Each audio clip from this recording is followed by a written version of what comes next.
पर इस वक्त आपको हम बता दें जो कि बीजापुर में नक्सलियों से मुठभेड़ में 22 जवान शहीद हो गए। 17 शहीद जवानों का शव लेकर बैकअप टीम पहुंची है।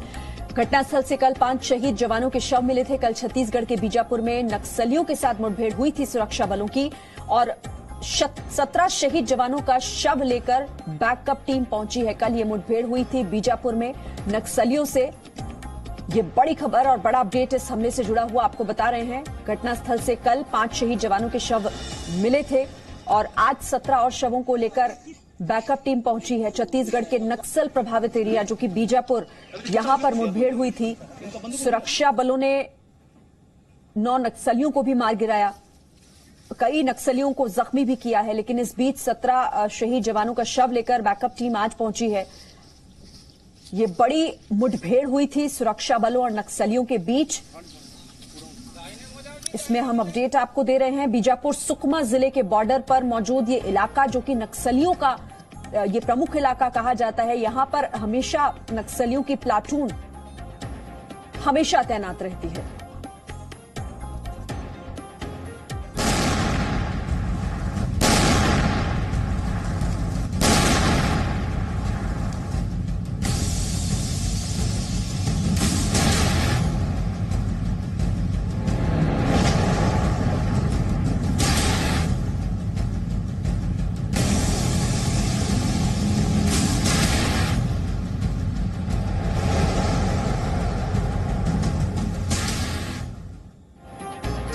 तो छत्तीसगढ़ में लाल आतंक, अब तक का अपडेट आपको दे देते हैं इस पूरी घटना से जुड़ा हुआ। बीजापुर नक्सली मुठभेड़ में 22 जवान शहीद हो गए हैं। 17 और शहीद जवानों के शव मिले हैं।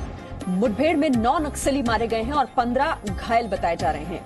ये आईजी बस्तर की तरफ से इसे लेकर जानकारी दी गई। बीजापुर एनकाउंटर से पहले खुफिया एजेंसियों ने इसे लेकर अलर्ट भी दिए थे कि वो सुरक्षा बलों को निशाना बना सकते हैं। बीजापुर, सुकमा, कांकेर में कैंप कर रहे थे 200 से 300 की संख्या में नक्सली, ये भी जानकारी थी। बीजापुर में नक्सलियों के कई बड़े कमांडर भी मौजूद हैं। बीजापुर में आईईडी हमले की बड़ी साजिश रच रहे हैं नक्सली। जंगल में बने सुरक्षा बलों के कैंप को निशाना बनाने की इनकी साजिश। हाई ट्राई जंक्शन पर नक्सलियों के इकट्ठा होने की खुफिया रिपोर्ट थी। खुफिया रिपोर्ट के बाद ये ऑपरेशन लॉन्च हुआ था। बीजापुर का ये इलाका, जोनागुड़ा की ये पहाड़ियां, जहां पर नक्सलियों के मौजूद होने की और उनकी तरफ से कोई बड़ी साजिश को रचा जा रहा था, जिसकी सूचना मिली थी, जिसके बाद इस ऑपरेशन को लॉन्च किया गया। 2 तस्वीरें आपको दिखा रहे हैं। अभी भी सुरक्षा बलों का सर्च ऑपरेशन इस इलाके में जारी है। 22 जवान शहीद हो चुके हैं। अब तक उनके शव बरामद किए जा चुके हैं। 17 जवानों के शवों को आज बरामद किया गया है। और अब तक आप देखिए कि यहां पर सर्च ऑपरेशन इस इलाके में अभी भी, पहले से इसे लेकर सूचना मिली थी कि इस इलाके में कुछ नक्सली जो हैं वो कैंप कर रहे हैं, जिसके बाद इस इलाके में यहां पर ये ऑपरेशन शुरू किया गया। मुठभेड़ हुई, 9 नक्सलियों को मार गिराया गया है। आईजी बस्तर की तरफ से ये जानकारी दी गई। 22 जवान हालांकि इस मुठभेड़ में शहीद हो गए नक्सलियों का सामना करते हुए। बीजापुर वो इलाका जो नक्सलियों का गढ़ है, यहां पर इन पहाड़ियों में, इन जंगलों में नक्सलियों का डेरा है और यहीं पर उनकी मूवमेंट को लेकर जानकारी मिली थी। सुरक्षा बल उसी मूवमेंट को लेकर यहां पर ऑपरेशन के तहत गए थे।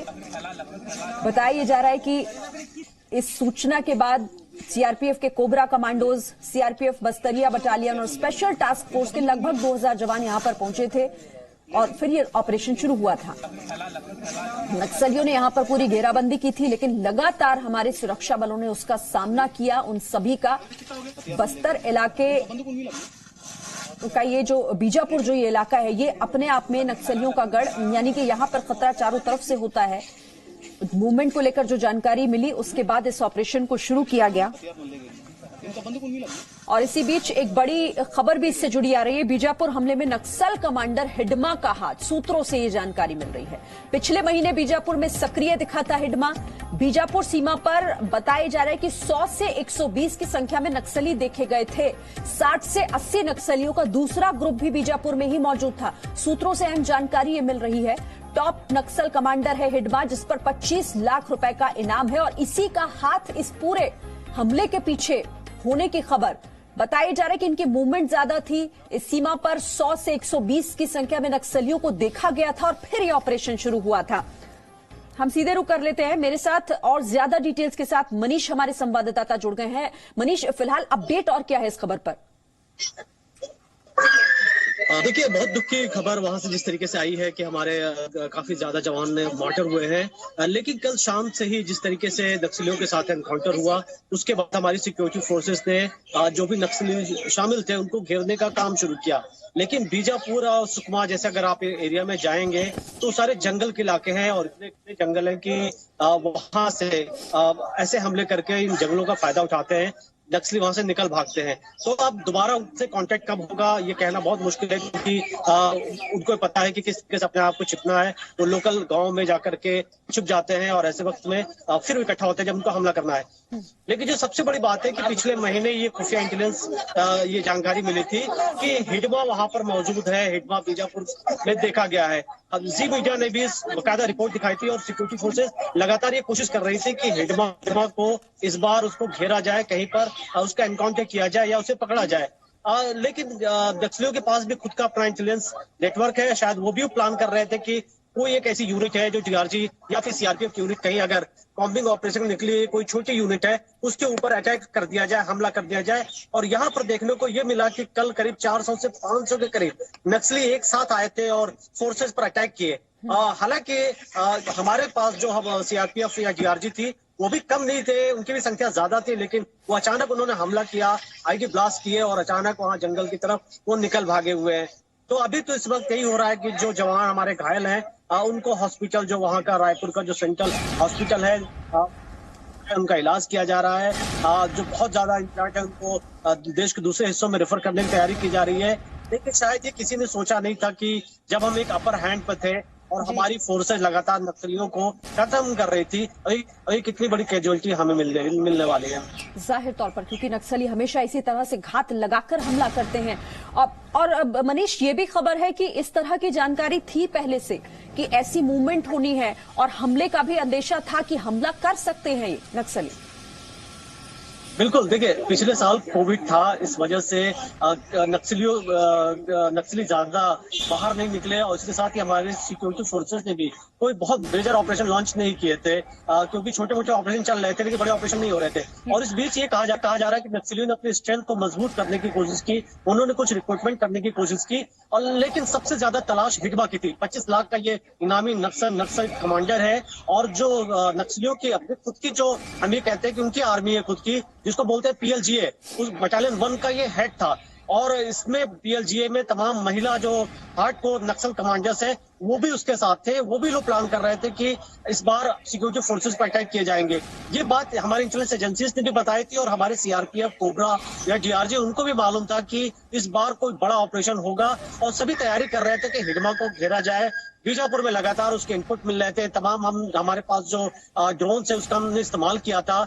कई लोकल लेवल पे इंटेलिजेंस को जनरेट किया जा रहा था ताकि हिडमा को कंसंट्रेट किया जा सके और लगातार हमें इनपुट भी मिल रहे थे। सबसे अच्छी बात ये थी कि हिडमा के मूवमेंट, जो कि हिडमा का पहले कुछ दिनों पहले तक उसकी फोटो भी नहीं थी, हमें उसके इनपुट मिलने लगे थे। और एक टाइम ऐसा लग रहा था, क्योंकि मैं खुद कई अधिकारियों से इस बारे में बात की थी पिछले महीने भी, और बड़े आश्वस्त थे कि इस बार एक बड़ा ऑपरेशन लॉन्च करने जा रहे हैं। लेकिन अक्सर ऐसा होता है कि जंगल की लड़ाई है, नक्सली भी, उनका खुद का भी अपना नेटवर्क है, उन्होंने प्लानिंग की, उन्होंने देखा कि कौन सी हमारे यूनिट्स है, हमारे जवान है, कहाँ पे कॉम्बिंग ऑपरेशन के लिए निकल रहे हैं। नेटवर्क पूरा उन जंगलों में, उन पहाड़ियों में फैला रखा है।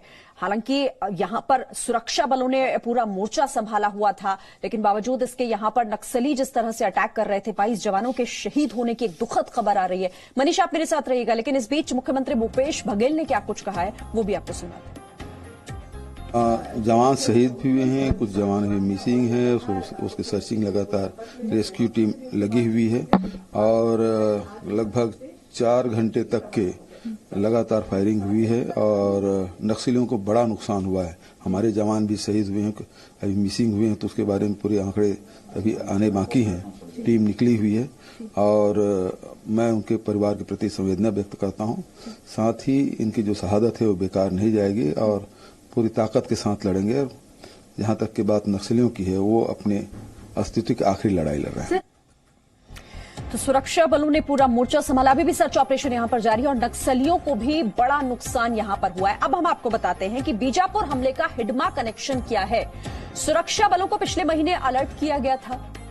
बीजापुर जिले में नक्सली कमांडर हिडमा मौजूद था। ये अलर्ट था। बीजापुर की सीमा पर 100 से 120 नक्सली मौजूद थे। 60 से 80 नक्सलियों का दूसरा ग्रुप बीजापुर में सक्रिय था। नक्सली कमांडर हिडमा पर 25 लाख रुपए का इनाम है। हिडमा पर कई नक्सली हमले को अंजाम देने का आरोप है। अगर बात 2017 के बस्तर हमले की करें तो कहा यह जा रहा है कि उसके पीछे भी हिडमा के ही हाथ होने का शक है। सूत्रों से ये अहम जानकारी। और अब जो ये हमला हुआ है, नक्सली अटैक जो हुआ है, इसके पीछे भी हिडमा का ही हाथ बताया जा रहा है, जो कि 25 लाख का इनामी है। मनीष, ये हमला बस्तर 2017 में जो अटैक हुआ था, वो भी कहा यह जा रहा था कि हिडमा ही उसके पीछे है, और कल हुए इस हमले के पीछे भी हिडमा का हाथ होने का शक है। जी बिल्कुल, देखिए पिछले 2-3 सालों में जो बड़े अटैक हुए हैं हमारे सिक्योरिटी फोर्सेस के खिलाफ, उसमें हिडमा का नाम सबसे ज्यादा सामने आया है। और आप जान के हैरान होंगे कि 3-4 साल पहले तक हमारे सिक्योरिटी फोर्सेस के पास इसकी फोटो भी नहीं थी, क्योंकि इसने इस बात को इंश्योर किया था कि इसकी कोई पहचान की कोई भी चीजें ना सामने आए, जिससे सिक्योरिटी फोर्सेज इसको आसानी से पकड़ सके। ये लोकेशन को चेंज करता रहता है। इसके साथ करीब 100 जवान हमेशा जो पीएलजी है, जो उनके नक्सलियों के हार्डकोर जो उनकी खुद की यूनिट है, उनके साथ वो रहता है। वो घूमता रहता है और एक जगह रुकता नहीं है। और जब यही एक सबसे बड़ी दिक्कत भी आती है कि जब हमारी सिक्योरिटी फोर्सेस को इसकी किसी एक जगह के बारे में जानकारी मिलती है, तब तक वहां से कहीं और शिफ्ट हो चुका होता है। लेकिन इस बार बड़े जवान जो थे सीआरपीएफ या कोबरा, वो बहुत ज्यादा इस बात को लेकर के इंश्योर किए हुए थे कि इस बार वो हिडमा को घेर लेंगे और हिडमा को मारेंगे। कई जो बड़े हमले हुए, इससे पहले भी अगर आप देखें तो सुकमा के भेजी में भी एक बड़ा अटैक हुआ था, जिसमें सीआरपीएफ के काफी जवानों की कैजुअलिटी हुई थी। और उस दौरान भी देखा गया था कि जो नक्सली हैं वो वहां उन्होंने हमले किए थे, उसके बाद वो निकल गए थे। यहाँ पे भी लगता है यही है जो सोर्सेज हमारे कह रहे हैं कि जो नक्सल थे और हिडमा वहां पर प्रेजेंस था, और वो उसने बकायदा इसकी जानकारी जुटाई थी कि किस पर कितने बजे और किस दिन हमला करना है, किस यूनिट पर, और किस तरीके से वहां भागना है। और ये एक बड़ा कॉमन ट्रेंड है। अगर आप देखें तो जब भी इस तरीके से अटैक करते हैं तो नक्सली 400-500 की संख्या में एक साथ आते हैं। कोई धनुष तीर छोड़ रहा होता है, कोई छोटे बम छोड़ रहे होते हैं, कोई आईडी ब्लास्ट कर रहा होता है, और 2-4 घंटे तक हमले करते हैं। उनको फिर पता होता है कि जब बाकी हमारी फोर्सेज रीइंफोर्समेंट जब आएंगे हमारी फोर्सेज की, तब वहां रुकना नहीं, वहां से निकल भागना है। और वो यही करते हैं, गांव वालों को आगे कर देते हैं, कुछ और लोगों को आगे कर देंगे जो उनका हार्डकोर जो पीएलजी बटालियन के उनकी खुद की यूनिट है, वो उसके बाद वो पीछे होते हैं और भीड़ का फायदा उठाकर वहां से निकल जाते हैं। ये एक बड़ा कॉमन ट्रेंड है। लेकिन ये उम्मीद करना चाहिए कि आज नहीं तो कल हिडमा मारा जाए या हिडमा को पकड़ा जाए, क्योंकि जब तक हिडमा के आतंक का खात्मा नहीं होता है छत्तीसगढ़ में या झारखंड जैसे इलाकों में, क्योंकि ये अक्सर बॉर्डर भी चेंज करते रहते हैं, तब तक पूरी तरीके से आप ये नहीं कह सकते कि नक्सल प्रॉब्लम खत्म होने वाली है। क्योंकि ये एक्सपीरियंस नक्सली है, ये रिक्रूट कर रहा है। लगातार नक्सलियों की जो महिला कमांडर्स है वो भी इसके साथ है। इसका मारा जाना या पकड़ा जाना काफी जरूरी है। अच्छा मनीष, खबर ये भी है और खुद सीएम इस बात को लेकर जानकारी दे रहे थे कि इस ऑपरेशन में नक्सलियों को भी अच्छा और बड़ा नुकसान पहुंचा है। जी हाँ, कल ये कहा गया था कि 3 नक्सलियों को उसी समय मार दिया गया, जिसमें एक महिला नक्सली कमांडर भी थी। लेकिन उसके बाद ये भी कहा गया कुछ और नक्सली मारे गए हैं। नक्सलियों की बाकी बॉडीज नहीं मिली है, क्योंकि जब भी नक्सली मारे जाते हैं वो अपने साथियों की बॉडीज को छोड़ते नहीं है, वो वहां से लेकर के चले जाते हैं, हथियार तक नहीं छोड़ते हैं। तो इस वजह से ये अंदाजा लगा पाना बड़ा मुश्किल होता है कि वाकई कितनी उनकी नुकसान हुआ है। सीआरपीएफ हालांकि बात कह रही है, छत्तीसगढ़ के सीएम भी ये बातें कह रहे हैं कि नक्सलियों का काफी नुकसान हुआ है। लेकिन इसको लेकर के भी और जानकारी इकट्ठी की जाएगी कि वाकई किस कोई उनके खास कैंप पर अटैक हुआ है या कितने नक्सली मारे गए हैं। ये इन्फॉर्मेशन आने में टाइम लगेगा। फिलहाल इस वक्त कॉम्बिंग ऑपरेशन चल रहे हैं। ऑपरेशन लॉन्च किया गया है कि अगर आसपास के नक्सली हैं, उनके बारे में जानकारी मिलती है तो उनको घेरा जाए, जिसके चांसेस बहुत कम होते हैं, क्योंकि हमने आपको बताया कि नक्सली हिट एंड रन की पॉलिसी अपनाते हैं, वो अटैक करते हैं और फिर वहां से निकल भागते हैं। बिल्कुल ठीक है, आप मेरे साथ रहिए मनीष, मैं फिर से आपके पास आऊंगी। लेकिन छत्तीसगढ़ में हुए नक्सली हमले के बाद अब सियासत भी गर्मा रही है। बीजेपी सांसद दिलीप सैकिया ने छत्तीसगढ़ के मुख्यमंत्री भूपेश बघेल पर सवाल उठाए। दिलीप सैकिया ने आरोप लगाया कि बघेल सत्ता के लिए चुनाव प्रचार करने असम पहुंच गए, लेकिन असम के लोग जानते हैं कि किसे वोट देना है और किसे नहीं। पावर गेम में बिजी होकर के केवल क्षमता हस्तांतर करने के लिए वहां के जो मुख्यमंत्री बघेल साहब असम में चुनाव प्रचार के लिए घूम रहा है, ये सबसे दुर्भाग्यजनक बात है। मैं आसाम वासियों की ओर से उन जवानों को श्रद्धांजलि देता हूं और वाघेल साहब का ये जो घृणनीय जो राजनीति, उनका जो पासा खेल है, ये खेल को हम बहुत तीव्र हम निंदा करते हैं। और वाघेल साहब, आप समझ जाओ भाई, आप थोड़ा सा देश के प्रति, खाली केवल पावर के प्रति नहीं, देश के प्रति भी कुछ उनका मुख्यमंत्री होने के नाते कुछ जिम्मेदारी रहता है, वो जिम्मेदारी भी निभाओ। आसाम के लोग जानता है किसको वोट देना, किसको वोट नहीं देना, तो आसाम के लोगों का भाग्य आसाम के लोगों के ऊपर छोड़ दो। तो खैर, सियासत अपनी जगह, लेकिन ये दुखद खबर है क्योंकि 22 जवान शहीद हो गए हैं इस अटैक में। हालांकि सर्च ऑपरेशन अभी भी उस इलाके में चलाया जा रहा है। अपडेट लगातार आप तक पहुंचाएंगे। छोटा सा ब्रेक लेते हैं। Presenting B News app available on Google Play and App Store. Download it now.